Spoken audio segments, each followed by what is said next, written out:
अस्सलाम वालेकुम रहमतुल्लाहि व बरकातहू। आदाब, नमस्ते। कर्नाटका के चीफ मिनिस्टर बोम्माई ने कैबिनेट मीटिंग में ये फैसला किया कि कर्नाटका में जो 4% रिजर्वेशन माइनॉरिटीज़ को दिया जाता है उस रिजर्वेशन को रद्द किया जाए और उस 4% रिजर्वेशन में दीगर कम्युनिटीज़ को उसका हिस्सा दिया जाए और अक़लियतों को, मुसलमानों को इकोनॉमिकल वीकर सेक्शंस में जो 10% का रिजर्वेशन है उस रिजर्वेशन में हिस्सेदारी उनको दी जाए। ये बहुत ही बेहुदा किस्म का गैर जिम्मेदाराना और फ़िरका वाराना फ़ैसला भारतीय जनता पार्टी का बसवराज बोम्मई का ये फ़ैसला मैं समझता हूँ कि इसकी जितनी भी मजम्मत की जाए कम है। इस तरीके का ये फ़ैसला भारतीय जनता पार्टी जो कहती है कि सबका साथ और सबका विकास, ये साफ तौर पे पता चलता है कि ये कितने हद तक मुसलमानों के ख़िलाफ़ अपने दिल में जहर रखे हैं। मुसलमानों को कमज़ोर करने के लिए मुसलसल तौर पर ये कोशिश कर रहे हैं। आज मैं समझता हूँ कि इस तरह का फ़ैसला लेना सोशल जस्टिस के प्रिंसिपल्स के ख़िलाफ़ है, बाबा साहब अम्बेडकर के उस जमहूरी निज़ाम के ख़िलाफ़ है जो सपना उन्होंने देखा था कि कमज़ोर तबकात को इस रिज़र्वेशन की पॉलिसी का फ़ायदा हो ताकि वो कम्युनिटीज़ जो सोशली इकोनॉमिकली बैकवर्ड हैं उनको ताकत दी जाए। बहुत सारे रिपोर्ट्स जो हुकूमत ने की हैं, चाहे वो सच्चार हो, रंगनाथ मिश्रा कमेटी हो, नंजुंडप्पा कमेटी हो, जितनी भी रिपोर्ट्स हैं, इन तमाम रिपोर्ट्स में साफ तौर पर जाहिर है कि मुसलमानों को तमाम शोबों में पिछड़ा रखा गया है। मुसलमानों का जो पोजीशन है उस पोजीशन बहुत ख़राब है। उसके बावजूद, इन तमाम रिपोर्ट्स के रहने के बावजूद हुकूमत का ये फ़ैसला कि मुसलमानों को इन 4% रिजर्वेशंस खारिज किया जाए, निकाला जाए, ये 4% रिजर्वेशन जो HD देवेगौड़ा जी ने तय किया था उसको रद्द करना, ये दो चीज़ों को अवाम के बीच में साफ तौर पर साबित करता है कि भारतीय जनता पार्टी मुसलमानों के ख़िलाफ़ है, मुसलमानों के ख़िलाफ़ उसकी सोच है, मुसलमानों को तकलीफ़ देने की बात वो कर रही है। मुसलमानों को हुकूमत की तरफ से, एडमिनिस्ट्रेशन की तरफ से थोड़ी सी भी अगर रियायत मिलती है तो उनको बड़ी तकलीफ़ होती है। आज मैं बड़ी ज़िम्मेदारी के साथ ये कहना चाहता हूँ कि ये कर्नाटका के अंदर गुज़िश्ता 1.5 साल से 2 साल से मुसलसल तौर पर रिज़र्वेशन की इस पॉलिसी के तहत बहुत सारे समाजों ने अपने अपने तौर पर अपने अपने हुकूक, रिज़र्वेशन के जो परसेंटेज है उस परसेंटेज को बढ़ाने के लिए बहुत सारे मोमेंट्स यहाँ पर हुए। पंचमशाली समाज ने अपने तमाम समाज को लेकर के, उनके समाज के मठाधीश को लेकर के, उनके तमाम MLAs को लेकर के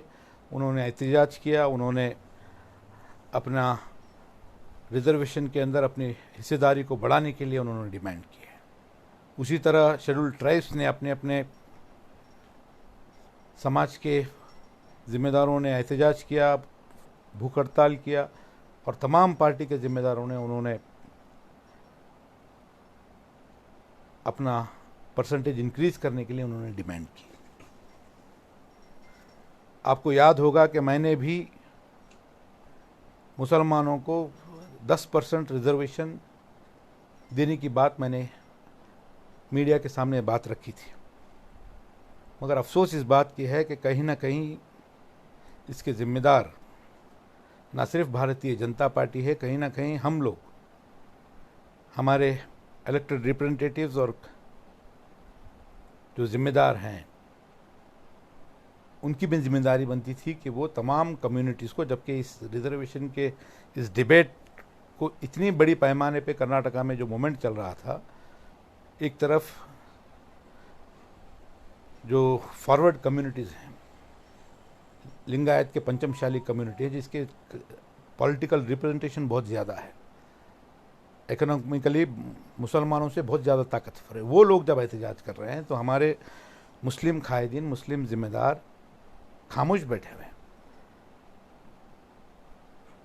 ये बड़ी अफसोस की बात है, बड़ी तकलीफ़ की बात है। मैं बड़ी जिम्मेदारी के साथ कहता हूँ कि जमहूरी निज़ाम में आपको हमेशा ज़िंदा रहना है, हमेशा आपको आपके अतराफ़ जो होने वाले मामलात के ऊपर आपको नज़र रखनी है,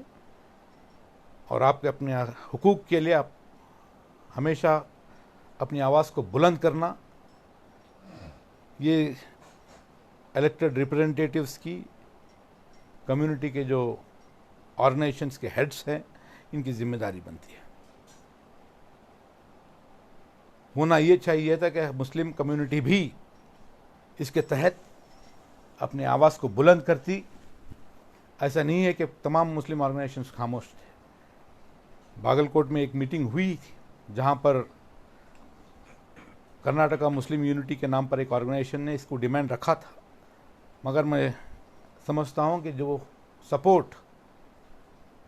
इलेक्टेड रिप्रेजेंटेटिव्स की तरफ से, पॉलिटिकल पार्टीज़ की तरफ से जो मिलना चाहिए था, और सपोर्ट जो है उनको नहीं मिला। उसका खामियाजा आज भारतीय जनता पार्टी बड़े प्लान्ड तरीके से, ये कम्युनिटी, मुसलमानों के ज़िम्मेदार, मुसलमानों के इलेक्टेड रिप्रेजेंटेटिव्स खामोश हैं, सोए हुए हैं, इनको कोई जिम्मेदारी का एहसास नहीं है, और वो अपने फासिस्ट पॉलिसीज़ को, कम्युनल एजेंडे को, एंटी मुस्लिम पॉलिसीज़ को बड़े आसानी से इम्प्लीमेंट कर सकते हैं। इस कि उनको ये एहसास होने पर इस तरह के बेहुदा किस्म के फैसले बसवराज बोम्मई की कैबिनेट ने लिया है। मैं इस फैसले को कंडम करता हूं, और मुसलमानों को EWS कैटेगरी में डालकर 10% रिजर्वेशन के अंदर उनको ब्राह्मण्स के साथ, फारसियों के साथ, जैन के साथ कंपटीशन करने के लिए आप अगर कहते हैं, अगर ये सोचते हैं कि मुसलमान एजुकेशनली, सोशली उतने ताकतवर हैं कि वो ब्राह्मण कम्युनिटी के साथ अगर कंपटीशन कर सकते हैं, तो इतने, इससे भी बड़ा मजाक कोई मुसलमानों के साथ हो नहीं सकता। इतना घटिया किस्म का मजाक भारतीय जनता पार्टी की हुकूमत कर रही है। आज रिपोर्ट्स बताती हैं कि बहुत से शोबों में मुसलमानों की हालत हमारे दलित भाइयों से भी पिछड़ी हुई है। ये रिपोर्ट्स आपके पास हैं। रिपोर्ट्स आप रखने के बावजूद आप अगर ये 4 मुसलमानों को EWS कैटेगरी में 10% इकोनॉमिकली बैकवर्ड के रिजर्वेशन के लिए आप कॉम्पीट करने के लिए अगर आप डायरेक्ट कर रहे हैं, तो आप मुसलमानों के इस एंटायर पॉलिसी को जो है, रिजर्वेशन का जो सोच है, जमहूरी कॉन्स्टिट्यूशन का जो प्रिंसिपल है कि सोशल जस्टिस, इस मुल्क में रहने वाले तमाम बासिंदों को, तमाम हिंदुस्तानियों को इस मुल्क के अंदर तरक्की करने के लिए जो सोशली, इकोनॉमिकली बैकवर्ड हैं, उनको एनकरेज किया जाए। उस पॉलिसी के खिलाफ भारतीय जनता पार्टी ने ये डिसीजन लेने के ज़रिए बता दिया है कि यहाँ पर उनकी कोई सोच नहीं है। मैं तमाम मुस्लिम दानिशमंदों से जो एक फ़िक्र लेकर के निकले हैं, मैं उम्मीद करता हूँ कि आगे इस डिसीजन के खिलाफ कानूनी लड़ाई लड़ी जाएगी, और इस इलेक्शन के करीब इस तरह का फ़ैसला लेना ये पॉलिटिकल एडवांटेज लेने के नीयत से हो, या मुसलमानों को कमज़ोर साबित करने के लिए हो, मुसलमानों को कॉर्नर कर कर पोलराइज करने की नीयत से अगर किया गया है, किसी भी नीयत से किया गया है, ये नाकाबिले बर्दाश्त है। मुस्लिम कम्युनिटी इस चीज़ को बर्दाश्त नहीं करेगी, और इसके खिलाफ हम तमाम लोग, गुलबर्गा के तमाम जिम्मेदारों नहीं बल्कि कर्नाटका के अंदर जितने भी मुसलमान हैं, वो तमाम मुसलमानों की एक फीलिंग है, उनको ये महसूस हो रहा है कि आज हमको एक होकर के इस भारतीय जनता पार्टी के खिलाफ हमको लड़ना है। हमारे जनता दल सेक्युलर के एच डी कुमारस्वामी साहब ने भी इस पॉलिसी को कंडम किया है और 4% रिजर्वेशन को निकाल करके वक्कलिगा कम्युनिटी को और लिंगायत कम्युनिटी को देना, ये मैं समझता हूँ कि किसी के थाली में से 2 रोटी निकाल करके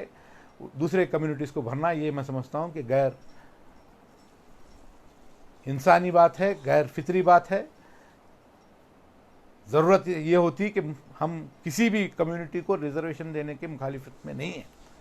मगर आप हमारे जो 4% हैं इसको बढ़ा करके आप कम से कम 10% हमने मांग की थी, कम से कम 7% आज के वक्त को देखते हुए, हमारे मुसलमानों के हालात को देखते हुए, मुसलमानों के सोशल कंडीशन को देखते हुए, उनके इकोनॉमिक कंडीशन को देखते हुए, उनका गवर्नमेंट रिक्रूटमेंट्स में पार्टिसिपेशन को देखते हुए कम से कम 7% रिजर्वेशन होना ही चाहिए वर्स्ट कंडीशन के। उसके बावजूद आप निकालते हैं तो आपको शर्म आना चाहिए। आपको इस पॉलिसी के खिलाफ मैं अपील करता हूं कि तमाम हिंदू भाइयों को भी अपील करता हूं जो चाहते हैं कि इस मुल्क के अंदर, इस रियासत के अंदर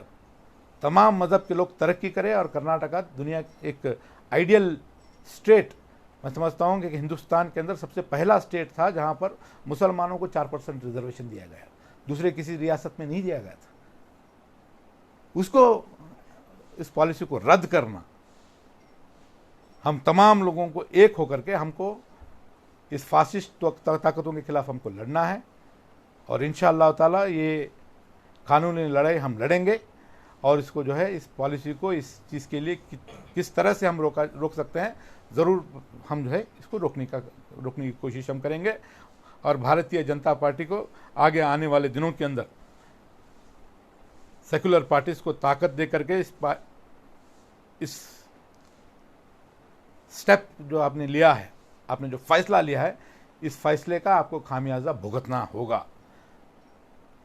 इसके अंदर कोई राय नहीं है। हम अपील करता हूं कि सब लोग मिलकर के एक मोमेंट, चाहे वो सोशल मीडिया के ज़रिए,